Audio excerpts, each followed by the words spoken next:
Good morning, student. Myself Praduman, your physics teacher for class 9 and 10. Today I am going to discuss some theory related with motion chapter as distance traveled in nth second, second is motion under gravity, third one is circular. Just you have study about distance traveled in n second or t time is equal to s equal to ut plus half at square. This is the formula to find the distance covered in t time or n second. But in nth second, just different from this. Suppose a body start to go from this place to this place. In 1 second goes through this point, 2 seconds at this point, and in 3 seconds at this point. 1 second, 2 seconds, 3 seconds. If you have to ask question, what is the distance traveled in third second? What time is third second? The time from 2 seconds to 3 seconds is called the third second. The time between 1 second to 2 seconds is called first second. The time between 3 seconds to 4 seconds is called fourth second, है ना. ये समझा जाए, जैसे क्या है आपका कर दिया जाए nth सेकेंड में. nth सेकेंड का मतलब क्या है? nवे टाइम में nth सेकेंड मतलब आपका time between n-1 second to n second. Suppose that you have to say that what is seventh second. What is seventh second? तो सेवेंथ सेकेंड का मतलब क्या हुआ? Time between 6 second to 7 second. हालांकि time का तो आपका एक ही सेकेंड होगा. Seventh second means only 1 second. Third second means only 1 second. First second means only 1 second, है ना. इस तरह से जरा आइए थोड़ा सा इस पर गौर किया जाए. आपने देखा कि एक बॉडी स्टार्ट किया, यहां से चलना शुरू किया और यहां पे पहुंचा. यहाँ जीरो टाइम यहाँ से स्टार्ट किया. 1 सेकंड में देखा गया कि यहाँ पे है. 2 सेकंड में देखा कि यहाँ पर है. 3 सेकंड में यहाँ देखा गया. 4 सेकंड में यहाँ देखा गया, है ना. इस तरह से 5 सेकंड में आपको कुछ और तो बताइए. अब आपसे पूछ दिया जाए कि what is the distance travelled by the body in 4 second. In 4 second, तो 4 सेकंड में कितना डिस्टेंस ट्रेवल किया? तो यहां से लेकर के यहां तक. But if you have to ask the question, what is the distance covered in 4th second? Distance covered in 4 second and in 4th second both are different. In 4 second, only 4. In 4 second, distance travel is from this point to point D. Suppose this is O or starting point O to D. That means OD is the distance covered in 4 seconds. But in 4th second, that is, what is the time between 4th second? C to D. This is the distance covered in 4th second. है ना. आपको चौथे second में क्या distance cover किया? ये आपका पहले सेकंड में कवर किया.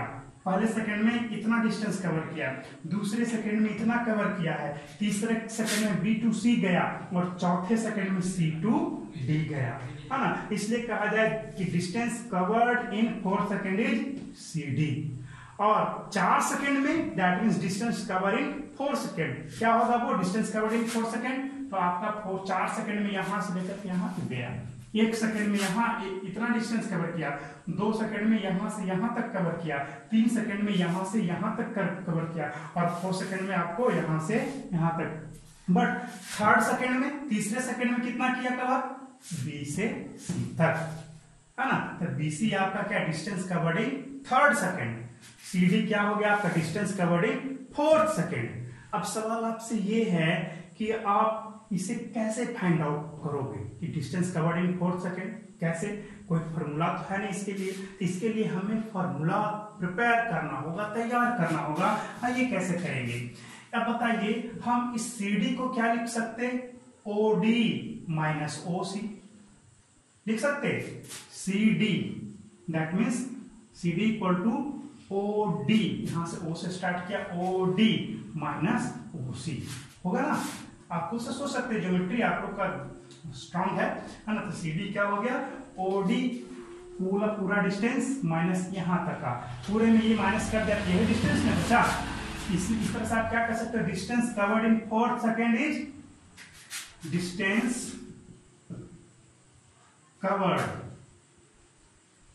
इन 4 second is equal to distance cover in 4 second. OD क्या है? Distance covered in 4 second.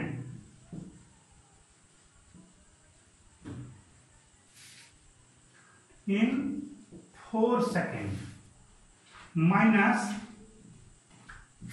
Minus distance cover in 3 second. यही होगा। अगर इसके बारे में n ले लिया जाए, इसके बारे में क्या ले लिया जाए? n, तो ये क्या होगा? n-1। अगर यहाँ पे 5th सेकेंड बोल दिया जाए तो यहाँ पे 5, यहाँ पे 4 आ जाएगा, है ना। अगर जो यहीं पे 3rd सेकेंड की बात की जाए तो ये पूरा माइनस ये 3 सेकेंड में डिस्टेंस जो कवर किया और 2 सेकेंड में जो डिस्टेंस कवर किया उसको माइनस कर दोगे तो तीसरे सेकेंड में कितना कवर किया पता चल जाएगा। उसी तरह से अगर पूछ दिया जाए कि what is the distance covered in 5th second, तब उसके लिए क्या करोगे?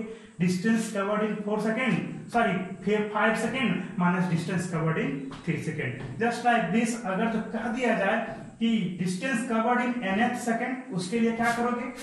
तब उसके लिए आपको क्या करना पड़ेगा?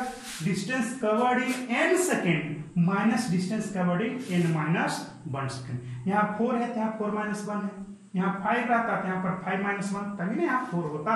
तो ये तो क्लियर हो गया होगा आपके लिए, है ना। So you can say that distance covered, similarly आप बोल सकते distance covered in nth the second is equal to distance covered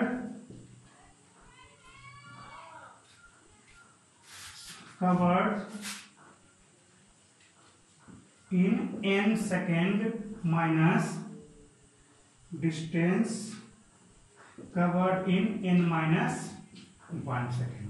clear हो गया? तो ये तो कंसेप्ट हमारा मिल गया। अगर हम इसे SNTH दे दें, अगर इसका नाम हम SNTH दे दें, that means distance covered in nth second, तो इसको क्या बोलोगे? Sn minus Sn-1। ये आपका इंपॉर्टेंट फॉर्मूला है। आप इसे याद रखेंगे तो प्रॉब्लम आपका सॉल्व हो जाएगा। अगर और भी फॉर्मूला डिराइव करने का हो तो मैं उसे भी डिराइव कर देता हूं। आइए, यहां पे पहले स्टेटमेंट लिखना होगा। Suppose let us consider a body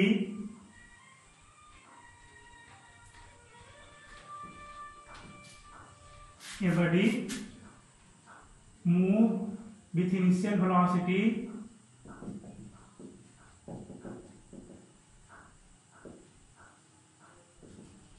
u with acceleration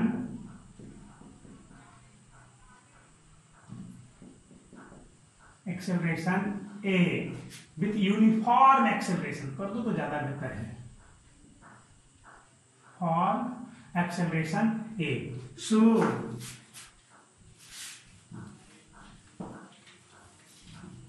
distance covered in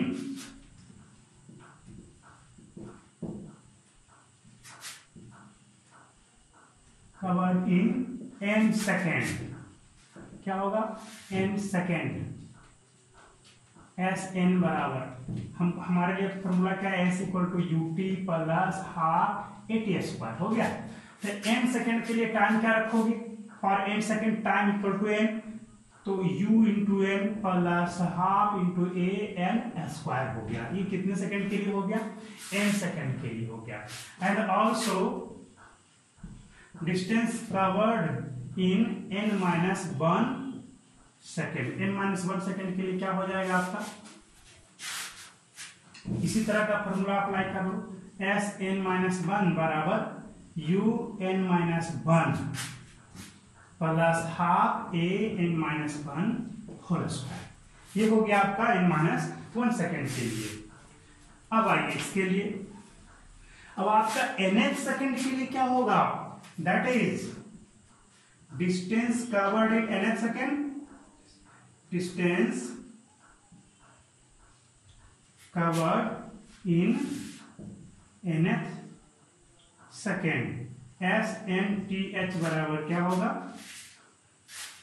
Sn-1 आप पुट कर दो, आप इसमें से इसको माइनस करोगे तो un प्लस हाफ an² हो गया, माइनस पूरा माइनस में आएगा, इस तरह से पुट कर देंगे un-1 plus half an-1 whole square हो गया। आइए इसको हम इरेज कर दें, बस कैलकुलेशन रहा है और कुछ नहीं है। अब देखा जाए इसके बाद क्या हो जाएगा, इज इक्वल टू पुट कर दे जाएंगे हम लोग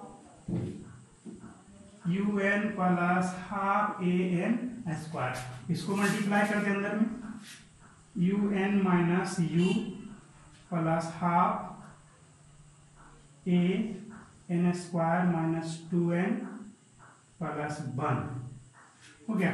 अब इसको चेंज किया जाए un plus half an² minus un minus minus plus u, फिर माइनस यहाँ पे क्या हो जाएगा -1/2 an², फिर minus minus plus 1/2a into 2n, आपका कैलकुलेशन आपको खुद करना है, फिर माइनस 1/2a, ये आपका हो गया है ना। इस तरह से हमने पूरे को मल्टीप्लाई कर दिया। चेक कर सकते हैं कुछ कैंसिल होगा इसमें से, देखिए ये आपका कैंसिल हो गया, हाफ an², ये दोनों आपका कैंसिल हो गया। क्या बच गया यहाँ पे, u आपका बच गया है ना, यहाँ पे माइनस ही होगा, प्लस नहीं होगा, यहाँ पे माइनस ही रह जाएगा है ना। अब क्या होगा यहाँ पे जैसे सॉल्व करेंगे तो सिर्फ u बचा, 1/2 an माइनस 1/2 बचा है ना। अब इसको हम सॉल्व कर देते हैं ऊपर की ओर,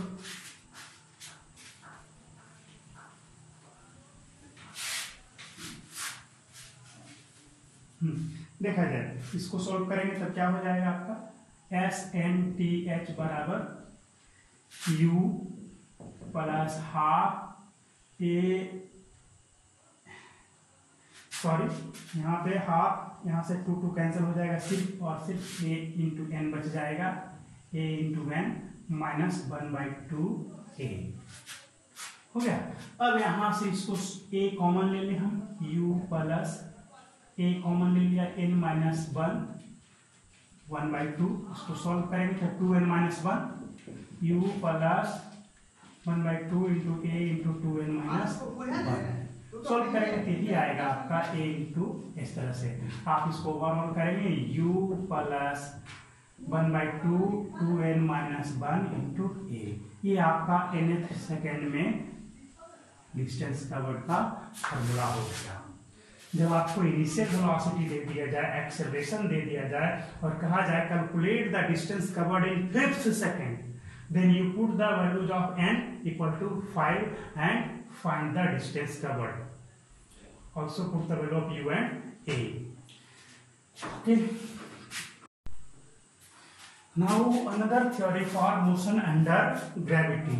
जब भी कोई बॉडी ग्रेविटी के अगेंस्ट या उसके अंडर में मूवमेंट करता है तो उस पर ग्रेविटेशनल एक्सेलरेशन है जो हमेशा लगता है ना। The values of gravitational acceleration is 9.8 metre पर सेकेंड स्क्वायर, ये आपका कांस्टेंट वैल्यू होता है ना। ये क्या है, जैसे हम इसे छोड़ दें तो क्या होगा, ये नीचे की ओर गिरेगा। क्यों गिरा, क्योंकि नीचे की ओर आपका ग्रेविटेशनल एक्सेलरेशन लग रहा है, एक्सेलरेशन ड्यू टू ग्रेविटी लग रहा है, वही क्या कर रहा है, इसके स्पीड को इंक्रीज करा देता है। हम बहुत ही ज्यादा हाइट से जब ड्रॉप करेंगे तब क्या होगा, बहुत ज्यादा हाइट से जब ड्रॉप करेंगे तो स्पीड नीचे आता है बहुत ज्यादा हो जाता है। क्यों हो जाता है? वहां पे कौन सा एक्सेलरेशन वर्क कर रहा है? एक्सेलरेशन ड्यू टू ग्रेविटी, है ना। हम कहते हैं कि हमारे अर्थ में ग्रेविटेशनल फोर्स ऑफ अट्रैक्शन है।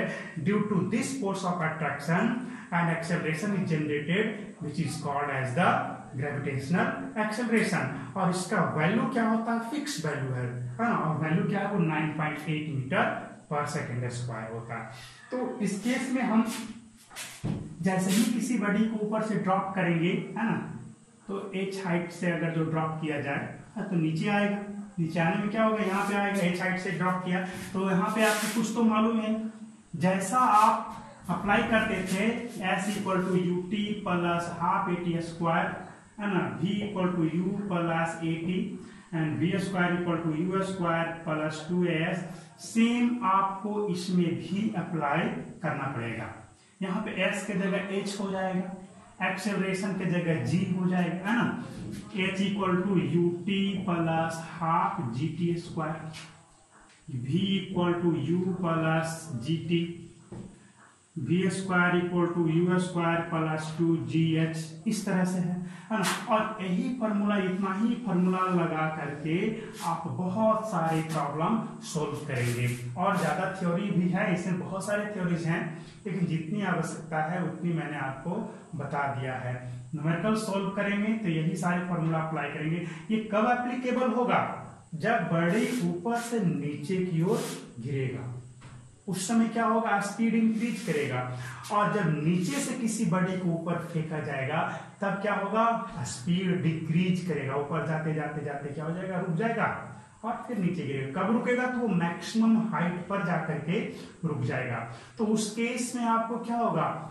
जब आपने ऊपर थ्रो किया है तो स्पीड तो डिक्रीज कर रहा है, तो डिक्रीज करने का मतलब रिटार्डेशन। तो उस केस में भी आपको ग्रेविटेशनल एक्सेलरेशन लग रहा है, बट उस समय आपका ग्रेविटेशनल एक्सेलरेशन जो है निगेटिव लेना होगा, क्योंकि स्पीड घट रहा है तो एक्सेलरेशन निगेटिव होगा, दैट इज रिटार्डेशन। हाँ, तो ये आपको ध्यान में रख करके काम करना है कि जब भी किसी बॉडी को ऊपर की ओर थ्रो करेंगे तो g equal to a equal to minus G या माइनस 9.8 मीटर पर सेकेंड स्क्वायर लेंगे। और नीचे आने में तो हमें हेल्प कर रहा है, यानी कि स्पीड इंक्रीज कर रहा है, तो उस समय g इक्वल टू 9.8 मीटर पर सेकेंड स्क्वायर लिया जाएगा। आइए सर्कुलर मोशन के बारे में थोड़ा सा हम जान लें। What is circular motion?